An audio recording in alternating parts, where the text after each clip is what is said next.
नमस्कार मित्रों, 8 सितंबर 2024 को ऋषि पंचमी का व्रत है। ऋषि पंचमी का व्रत हर एक महिला को करना चाहिए। ऋषि पंचमी का व्रत करने से मासिक धर्म में हुई कुछ भी गलती का हमें कोई दोष नहीं लगता और मासिक धर्म में यदि कोई गलती हो जाती है तो उसका दोष हमें नहीं लगता। 8 सितंबर 2024 को ऋषि पंचमी का व्रत किया जाएगा। ऋषि पंचमी का व्रत कर सकें तो बहुत अच्छी बात है, नहीं कर पाएँ तो ऋषि पंचमी की व्रत कथा तो आपको अवश्य ही सुननी चाहिए। ऋषि पंचमी की व्रत कथा इस प्रकार है। एक नगरी में एक किसान रहता था और उसकी पत्नी रहती थी।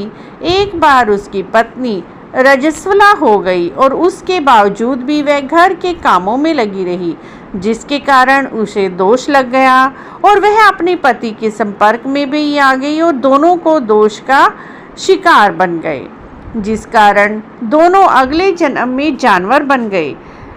पत्नी तो कुतिया का जन्म लेती है और पति बैल बनकर जन्म लेता है। दोनों को अपने दोष के बारे में पता था, उन्हें पहले जन्म की सारी बातें याद थी। इसी रूप में वे दोनों अपने पुत्र के घर में रहने लगे।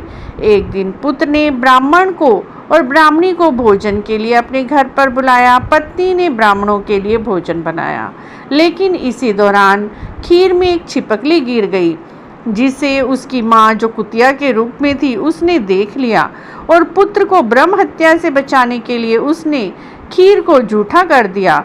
लेकिन कुतिया की इस हरकत को देखकर पुत्रवधू को बहुत गुस्सा आया और उसने उसे मारकर घर से बाहर निकाल दिया।